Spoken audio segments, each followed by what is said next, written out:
तक छोड़कर सुरक्षित जगहों पर जाना पड़ रहा है। होटलों में पर्यटकों के रुकने तक पर रोक लगा दी गई है और एशिया की सबसे बड़ी रोपवे भी पर्यटकों के लिए बंद कर दी गई है। जय देवभूमि, जय Uttarakhand. Welcome back to Golu Molu Pahadi channel. स्वागत है फिर से आपके अपने उत्तराखंड के पहाड़ी चैनल पे।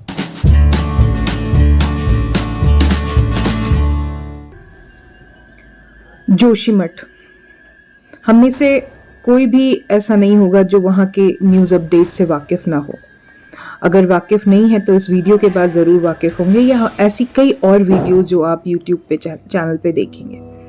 न केवल यूट्यूब पे बल्कि टीवी चैनल्स भी, जहाँ पर भी आप कोई भी न्यूज़ चैनल को सेट करेंगे आपको बस यही न्यूज़ दिखाई देगी जोशीमठ की, जो कभी स्वर्ग यानी कि चार धाम यात्रा का द्वार हुआ करता था, आज ऐसा क्या हुआ कि मिटने के कगार पर आ गया। जोशीमठ का अस्तित्व क्या ओवरनाइट मिटा है या इसके पीछे मानव हस्तक्षेप के हाथ हैं? ऐसा क्या हुआ जोशीमठ में कि आज वो पूरी तरीके से ध्वस्त हो रहा है, या भूस्खलन इतनी तेजी से वहां पर बढ़ा? क्या ये ओवरनाइट हुआ? क्या इसकी वजह प्रकृति है, प्राकृतिक आपदा है, या प्रकृति के जो नियम कानून हैं उनसे खेलने की वजह से हुआ? आज जो जोशीमठ फेस कर रहा है, जिस दहशत में वहाँ के लोग जी रहे हैं, रात रात भर सड़कों पर हैं, आंदोलन कर रहे हैं,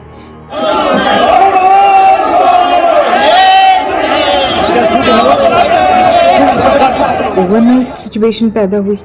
क्या ये सिचुएशन देवभूमि के सिर्फ जोशीमठ तक सीमित रह जाएगी, या और भी ऐसे पर्यटन स्थल जो देवभूमि के अंतर्गत आते हैं, कल को कहीं उनको भी यही सिचुएशन ना भोगनी पड़े?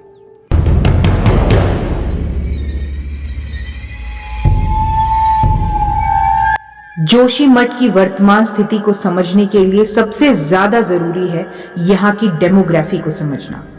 जोशीमठ बसा है धौली गंगा नदी तथा अलकनंदा नदी के बीचों बीच। यहाँ से इन दोनों नदियों का कटाव है। ये जोशीमठ आता है सिस्मिक जोन 5 के अंतर्गत, जिसका मतलब है ये भूकंप, भूस्खलन इन सब चीजों से बहुत ही संवेदनशील इलाका है। इन दोनों नदियों का कटाव भी एक ऐसा मुख्य कारण है जिसकी वजह से यहाँ कभी भी प्राकृतिक आपदा, प्रलय का रूप आसानी से ले सकती है।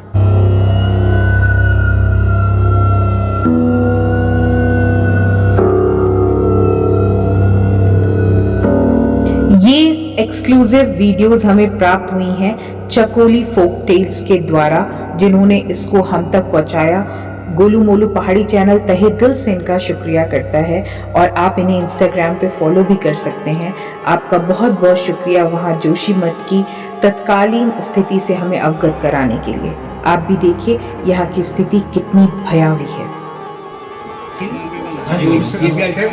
अभी आप वहाँ खेत में चलोगे, सबसे डेवलप पूरा शुरू होगा। वो नंबर में नीचे वो आपको लाल से दिख रही है, वो वहाँ तक गया है, यहाँ तक। और इस साइड में शंकराचार्य की तपस्थली कहे जाने वाला जोशीमठ और यहाँ का ये प्राचीन महादेव जी का मंदिर, दोनों ही अपना अस्तित्व ऐसे खो रहे हैं जैसे यहाँ पड़ी दरारें। न जाने कब ये जर्जर हो जाए और यहाँ का अस्तित्व पूरी तरीके से समाप्त हो जाए। क्यों आज ये जोशीमठ में हो रहा है? क्या ये पहले से नहीं रोका जा सकता था? ये सारी बातें कई सवाल खड़े करती है, और सबसे पहले सवाल खड़ा करती है यहाँ की व्यवस्था पर, यहाँ की सरकार पर।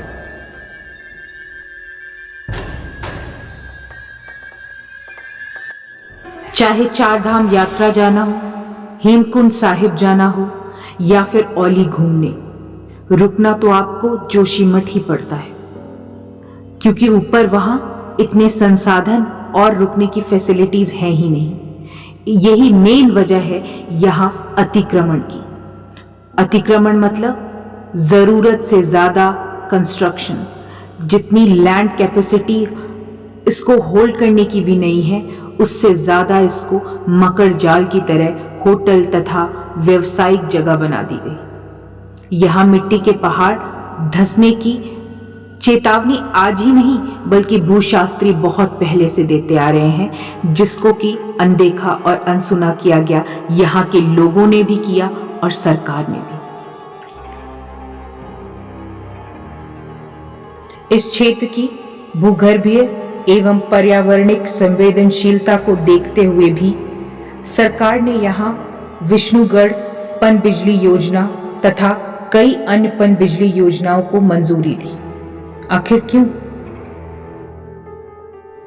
इतने सेंसिटिव इकोसिस्टम में इन टनल्स और सड़कों का निर्माण ही आज जोशीमठ के लिए एक घातक परिस्थिति पैदा कर चुका है।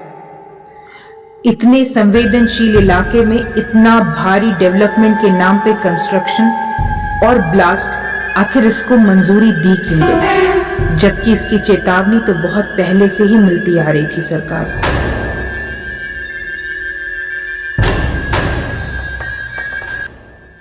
क्या जोशीमठ पूरी तरीके से डूब जाएगा? इस प्रश्न का उत्तर तो भविष्य में छुपा हुआ है, लेकिन वर्तमान स्थिति जो हमारे सामने है उसका कारण सिर्फ हम हैं और हमारी ही रचना है ये कहीं ना कहीं। अब इसका ठेकरा हम चाहे सरकार पर दें या खुद इसका जिम्मा उठाएं, और अगर ना उठाया तो जल्द ही देवभूमि का पूरी तरीके से अस्तित्व मिट जाएगा, धीरे धीरे ही सही। अंततः बड़े दुर्भाग्य के साथ कहना पड़ रहा है कि मानव लालच ने, सरकारी कुप्रबंध ने, प्रकृति के साथ खिलवाड़ ने आज हम लाखों श्रद्धालुओं, हिंदुओं तथा हिंदुओं के साथ बौद्ध धर्म के पालन करने वालों का महत्वपूर्ण स्थान जोशीमठ का अस्तित्व जर्जर कर दिया। और इसकी जिम्मेदारी हम किसी पर भी दें, लेकिन सबसे बड़ी बात है कि आज अगर हम ना चेते तो ये हाल जो जोशीमठ का है वो पूरे देवभूमि का हो सकता है।